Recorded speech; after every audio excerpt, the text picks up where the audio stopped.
आज हम कवर करेंगे फर्स्ट फ्लाइट बुक का इंग्लिश का चैप्टर 1 जिसका नाम है लेटर टू गॉड। ये बहुत ही एक इंटरेस्टिंग स्टोरी है।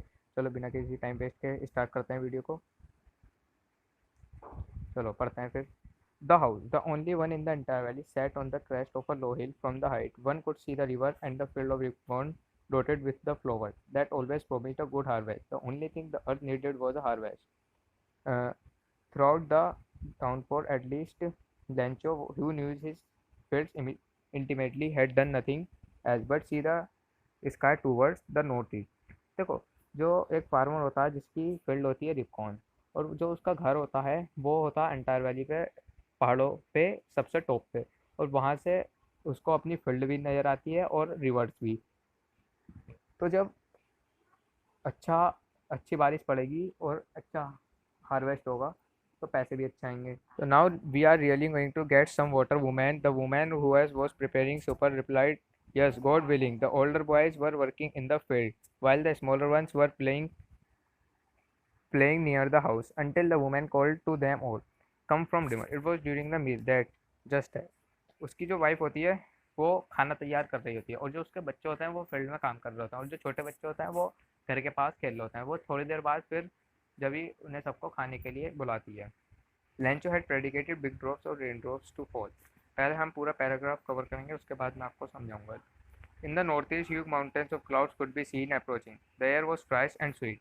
The man went out from no other reason than to have the pleasure of feeling the rain on his body.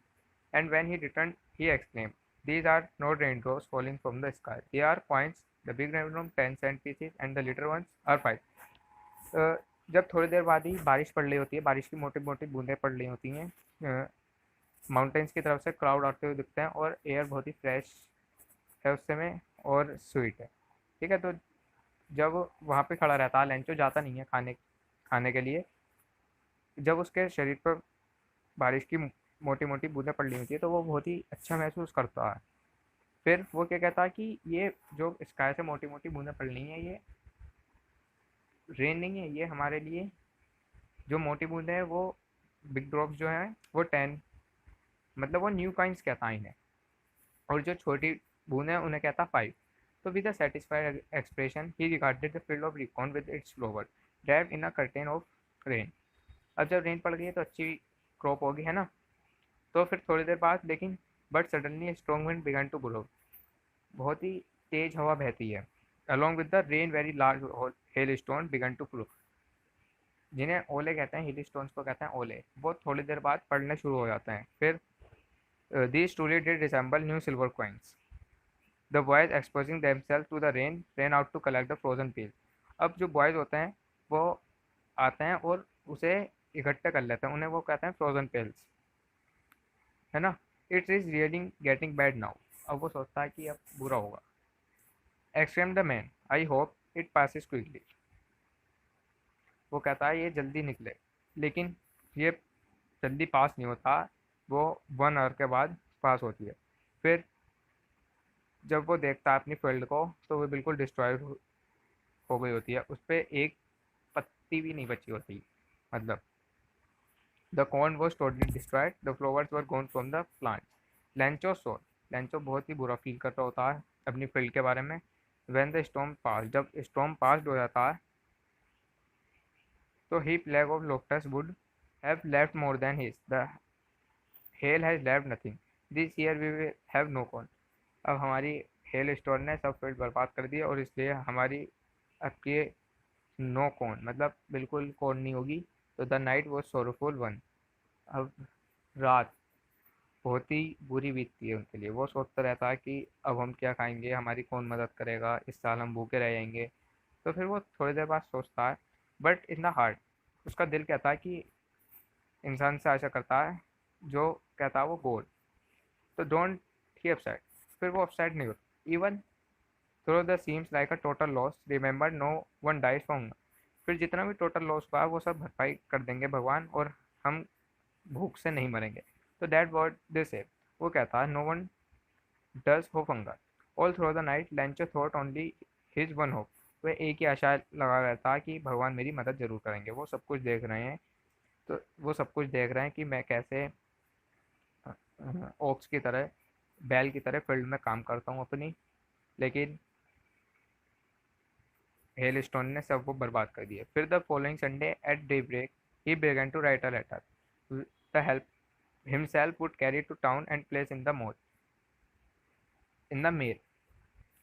Sunday के दिन वो एक लेटर लिखता है और वो टाउन में आके उसे मेल करता है। इट वॉज नथिंग, वो कहता है ये अ लेटर टू गॉड को लिखता है ये letter. If you don't help me, अगर वो कहता है गॉड से, लिखता है उसमें, if you don't help me my family and I will go hungry this year. I need 100 pesos in order to sow my field again and to live until the crop comes beyond the hailstorm. He wrote to God on the envelope, put the letter inside, and still trouble went down. At the post office, he replaced a stamp on the letter and drove into the mailbox. वो क्या लिखता? वो कहता अगर आपने मेरी मदद नहीं करी तो मेरी फैमिली भूख से मर जाएगी इस साल, हम भूखे रहेंगे और मुझे नीड है 100 पैसोस की। वो 100 पैसो मांगता भगवान से। हमने देखा कि मेरी फील्ड कैसे हेल स्टोन ने बर्बाद कर दी है और जब तक मेरी फील्ड दोबारा नहीं आती तो आप मुझे 100 पैसोस दे दो। ही रोड टू गॉड, वो गॉड लिखता है, एनवलप में डाल देता है वो लेटर और स्टैम्प लगा के मेल बॉक्स में ड्रॉप कर देता है। आगे की story. One of the employees who was a postman and also help in the at the post office went to his boss laughing heartily and showed him the letter to God. Never in this career as a postman had he known the address. अब employees जो है, वहाँ का postman जो है, उसने ये letter अपने बॉस को दिखाया। वो हंसता है, उसने कभी ऐसा एड्रेस नहीं देखा। तो द postmaster a fat amiable, वो मोटा था पोस्ट मास्टर, और fellow also broke out laughing. वो थोड़ी देर बाद ही लाफिंग करना बंद कर देता। फिर वो सीरियस हो जाता। वो फिर जब पढ़ता है उस लेटर को, फिर what faith, I wish I had the faith of the man, जो इसकी इच्छा है वो मैं पूरी कर सकूँ। हु रोट द लेटर, वो लेटर किसे लिखता है? गॉड को। तो so in order to shake the letter faith in God the postmaster came in the idea, उसके दिमाग में एक आइडिया आता है, वो उसका भरोसा ना तोड़े भगवान के। जो लैंचो ने भगवान पे भरोसा करा है, तो वो पोस्ट मास्टर सोचता है कि ये भरोसा ना तोड़े। तो उसके दिमाग में एक आइडिया आता है। वो आइडिया क्या आता है इस पैराग्राफ में लिखा है वो पूरे, मैं बता देता हूँ आपको। वो आइडिया आता है कि मैं अपने एम्प्लॉयज़ से और अपनी सैलरी में से वो कुछ पैसे दे देता है निकाल के, ठीक है। फिर जब वो पैसे निकाल लेता है, वो पूरे नहीं हो पाते हैं लेकिन हाफ से ज़्यादा हो जाते हैं। एक्ट एज चैरिटी, चैरिटी के through it was possible gather 100 पैसोस। 100 पैसोस तो नहीं हो पाए थे, लेकिन उसने 100 पैसोस ही मांगे थे लैंचो ने, लेकिन हाफ से ज़्यादा हो गए थे। तो फिर वो एनवलप में डाल देता वो पैसोस, और वो कितने पैसे हुए थे? 70 पैसोस, ठीक है। और वो डेंचो के यहाँ पहुँचा देता है सिग्नेचर करके कोर्ट का। तो द फॉलोइंग संडे, संडे को लेंचो जब सुबह उठा तो उसे वो लेटर मिला। पोस्टमास्टर ने जो वो लेटर दिया, उसमें 100, जब वो पैसे देखता है, ठीक है, तो वो अच्छा तो लगता है उसे, लेकिन वो थोड़ी देर बाद ही गुस्सा होने लगता है। क्यों? क्योंकि उसने जब वो पैसे गिने तो वो कम थे, और वो फिर वो क्या कहता, तो God could not have mistake, God से मिस्टेक नहीं हो सकती। तो लेंचो क्या करता है, उसी समय लेंचो विंडो जाता, पेपर लेता है, इंक लेता on the public writing table, table पे लिख के वो फिर से लेटर लिखता, couch brown couch the effort had to make express his idea. When he finish he went to window buy stamp, stamp देता है, लिख एंड दे अफेक्ट्स टू। ये देखो ये पिक्चर बनी हुई है।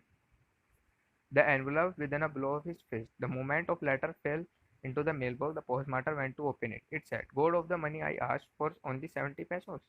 जब उसने वो देखा था तो उसमें 70 पैसों ही निकले थे। तो send me the rest since I need it very much, but don't send it to. मैंने आपसे कहा था कि मुझे ज़रूरत है पैसों की, लेकिन आपने वो पैसे नहीं पहुँचाए। Because the post office employees a bunch of crooks. जब वो कहता कि गोड से तो गलती हो ही नहीं सकती, तो वो एम्प्लॉयज़ के ऊपर शक करता। वो क्या कहता है? Bunch of crooks, post office के जो एम्प्लॉयज़ होते हैं, वो कहता है डाकू, या फिर चोर लुटेरे कहता है वो, चोर लुटेरों का समूह पूरा, है ना। तो यहाँ तक हमारी स्टोरी कवर हो गई है पूरी। इसके आगे क्वेश्चन आंसर है।